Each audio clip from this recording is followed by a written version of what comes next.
అందరి ముందర షేర్ చేసుకుంటున్నాను. ప్రాంతం ఏదేదైనా ప్రాంతాలు ఏది వేరైనా జాతరలో బాగా గమనించండి పెద్దలారా, అన్నలారా. ప్రాంతాలు వేరైనా జాతి ఒక్కటే. మనం అందరం ఒక వృక్షం. ఆ వృక్షం కింద మనం జీవిస్తున్నాం. ఆ వృక్షం ఫలము అందరం తినాల. ఆ వృక్షాన్ని సాగిన వారికి అందరికీ పేరు రావాలి అనేది మన పెద్దలు మన యొక్క సిద్ధాంతం, మన యొక్క కర్తవ్యం. సంఘాలు వేరే ఉండొచ్చు, వేరే ప్రాంతాలు వేరే ఉంటాయి. కానీ బాధకరమైన విషయం ఏంటంటే తెలుగు రాష్ట్రాల్లో తెలంగాణ, ఆంధ్రప్రదేశ్లో జాతిని ఒక బాధకరమైన దారిలో నడపడం. ఎందుకంటే ఇక్కడ స్థానిక జిల్లా అధ్యక్షుడు ఉన్నారు కాబట్టి, వేరే రాయలసీమ ప్రాంతం నుంచి ఆంధ్రప్రదేశ్లో వచ్చాను కాబట్టి భావప్రకటన వచ్చిన సందర్భాన్ని బట్టి జాతి యొక్క విధానాల గురించి షేర్ చేసుకున్నప్పుడు ఆ భావజాలకు ఇన్ని మార్పుకు నాంది పలికే విధానం ఉంటుందనే ఉద్దేశంతోనే నేను మీ అందరి ముందు తెలియజేస్తున్నాను. ఇది సందర్భం కాదు, ఇది సమయం కూడా కాదు. కానీ సమయం సందర్భం కాకపోయినా కూడా ఇప్పుడు ఉన్న టెక్నాలజీని బాగా గమనించండి. బ్రాహ్మణ్స్ అనేవాళ్ళు దేవాలయంలో పూజ చేసేటప్పుడు చట్టాల గురించి సవరణ చేయడం పని. రెడ్లు కమ్మ కాపు అనేవాళ్ళు పెళ్లిళ్ళకు ఎక్కడైనా పోయినా కూడా వాళ్ళు కూర్చొని మనం ఎంతమంది లీడర్లు, మన జాతి, మన కులం ఏ విధంగా అణచివేయబడుతుందో, మన వెనుకబడిన ప్రాంతం, వెనుకబడిన వాళ్ళకు ఏ విధంగా చేదోడు వాదోడు అలా మా వంతు ఏం చేయాలని చెప్పి మనం వాట్సాప్ మాధ్యమాలు చూస్తున్నాం.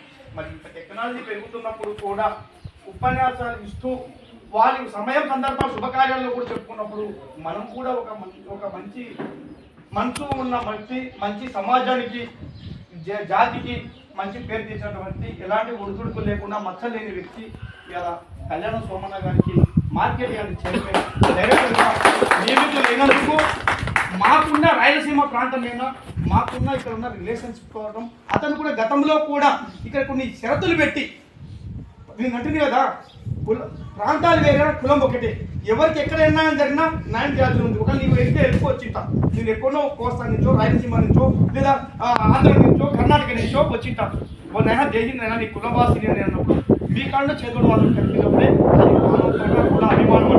అలాంటి విధానంలో కొన్ని సందర్భంలో రాయలసీమకు అన్యాయం జరుగుతుంది, మా కోస్తా, మా ఆంధ్రప్రదేశ్కి అన్యాయం జరుగుతుందని చెప్పి ఈ గద్వాల జిల్లాకు మీరు రావడం జరిగింది. నేను ఈరోజు అతని మీద ఏదో పదవి వచ్చిందని సన్మానం చేయడానికి రాలేదు. అన్నలారా బాగా గమనించండి, పదవి వచ్చిందని మీరు సన్మానం చేయడానికి రాలేదు. అతనిలో ఉన్న కమిట్మెంట్ని చూసి సన్మానం చేయడానికి వచ్చాను. మా ఆంధ్రప్రదేశ్ నుంచి మేము కమిట్మెంట్ని చూస్తున్నాం. కమిట్మెంట్ చేసాం. ఇక్కడ కూడా కొందరు నా దృష్టి కూడా ఇప్పుడు వచ్చినప్పుడు తెలంగాణకు వస్తున్నప్పుడు కొందరు కూడా చైర్మన్ వచ్చినాయి, ఎంతోమంది పదవులు వచ్చినాయని చెప్పారు. ఎవరు వచ్చినా మన జాతి బిడ్డలు నేను సంతోషిస్తాను. కానీ కమిట్మెంట్ మీద పనిచేసి అతని మంచి విధానాలను మంచి చేసినప్పుడు మనం ఒక స్థానంలో ఉన్నప్పుడు సన్మానం చేయడం మన ధర్మం, అతను అభిమానించడం, ప్రోత్సహించుకోవడం మన కర్తవ్యం. ఆ కోణంతోనే నేను ఈరోజు సోమన్న గారికి సన్మానం చేయడానికి రావడం జరిగింది. ఆంధ్రప్రదేశ్ ప్రాంతం సంక్షేమ సంఘం తరఫున కూడా నేను సందర్భంగా తెలియజేస్తున్నాను. ఆ కోణంలో మేము ఇక్కడ వచ్చినప్పుడు ఈరోజు ఈ ప్రాంతంలోనే పేరు నేను చెప్పొద్దని నారాయణ సార్ గారు చెప్పారు కాబట్టి ప్రకటించలేకపోతున్నాను. నేను ఒక ఉన్నత హోదా నుండి మేమే దశ చూపిస్తున్నాం, ఈ బుడగ జంగానికి పేరు ప్రఖ్యాతులు చేస్తున్నామని చెప్పి మన మాపునాల నుంచే ఎదిగిన వాళ్ళు ఎంతో గొప్పలు చెప్పుకుంటారు. అలాంటి వాళ్ళే షరతులు పెట్టారు. అయ్యా రాయలసీమకు మా సర్టిఫికేట్లు ఇవ్వద్దండి, అక్కడ రేషన్ కార్డులు ఇవ్వద్దండి, వాళ్ళకి సర్టిఫికేట్లు ఇస్తే మనకు నష్టపోతుందని చెప్పారు. అని ఒకకెళ్ళి ఇక్కడ మీకు షరతులు పెట్టినట్టు ఉంది. మళ్ళీ సముద్ర ప్రేమ చేయించినట్టు యాత్రలు చేసినప్పుడు సైకిల్ యాత్రలు అక్కడ చేసి గొప్పలు చెప్పుకొని పేరు ప్రఖ్యాతలు చేసుకుంటారు. ఇది ఒక్కటి ధర్మమా, న్యాయమా అనేది మీ అందరి ముందు తెలియజేసుకుంటాం. అప్పుడు కూడా ఆయన ఒకటే మాట అన్నారు, ఒకవేళ ఉండొచ్చు ఆ సంఘంలోనే పనిచేసి ఉండొచ్చు, నాకు అధికారం ముఖ్యం. అతను చెప్పిన సిద్ధాంతం, అతను మాకు ఇచ్చిన హెల్పింగ్, అతను చెప్పిన మాటలే నాకు భావ ప్రకటనే మాకు సంతోషం అనిపించింది. ఆ కోణంలో ఆ రోజు అన్నానైనా మీరు మా జాతి బిడ్డలు, ఎక్కడైనా సరే మా వంతుగా సహకారం, ఒకవేళ మీ ప్రభుత్వ అధికారులు మీకు వచ్చి ఎంక్వైరీ చేసినా ఏమి చేసినా నేను ఇస్తానని చెప్పారు.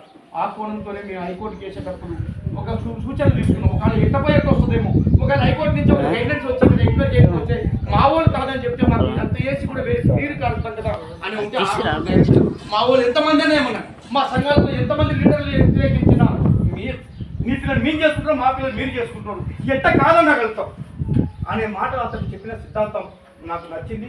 ఈ రోజు కూడా అందుకే పైన ఏ సంఘంలో ఉన్నా కూడా అభిమానం చాటుకోవాలి. అందులో ఇది ఒక కుల సంఘం పదవి కాదు, ఇది ఒక మార్కెట్ యార్డు, ఒక గద్వాల జిల్లా నందు ఒక ప్రభుత్వం పరంగా ఒక హోదాతనంతో ఉండేది డైరెక్టర్ పదవి. ఆ పదవి వచ్చినందుకు మనం ప్రభుత్వ పరంగా చేస్తే అక్కడనే వచ్చి సన్మానం చేయాలనుకున్నాం. కానీ అది లేదు, అయిపోయిందని తెలిసినాకనే సరే ఏదేమైనా సరే మన వంతుగా ఇంటికాడికి పోయే సన్మానం చేద్దామని చెప్పి నారాయణ గారి గోకార్ గారి మారమ్మ కృష్ణ అందరం మేము మాట్లాడుకొని ఈ రోజు మీ దగ్గరికి రావడం జరిగిందని కూడా ఈ సందర్భంగా నేను తెలియజేస్తున్నాను. నా యొక్క చిన్న సందేశం ఏంటంటే తెలుగు రాష్ట్రాల్లో కూడా మంచిని కాపాడదాం, ధర్మాన్ని కాపాడదాం, నీతిని కాపాడదాం.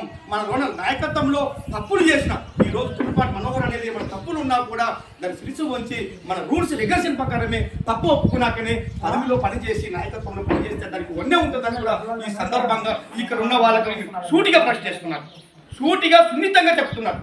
ఇప్పటికైనా సరే తప్పును ఒప్పుకొని తప్పును సర్దుకొని ముందు పోయే మార్గం ఏర్పాటు చేసుకున్నప్పుడే భావితరాలు ఒక నాయకత్వంలో ఉన్నప్పుడు ఆ నాయకత్వ లక్షణాలు మనం చేసిన వాళ్ళ మొత్తం మన ఊపిరి అనేది శాశ్వతం కాదు, మనిషి అనే వాళ్ళు శాశ్వతం కాదు, మనిషి చేసిన మంచిగా శాశ్వతంగా ఉంటుంది. అందులో మన కులంలో ఈ నీచాతీతంగా వెనకబడిన కులము, ఎండ్రగా కొండ ఇచ్చే కులము మనది. ఒకటి మంచి చేస్తుంటే ఒక చెడు చేసే కులం ఎక్కువైపోయింది.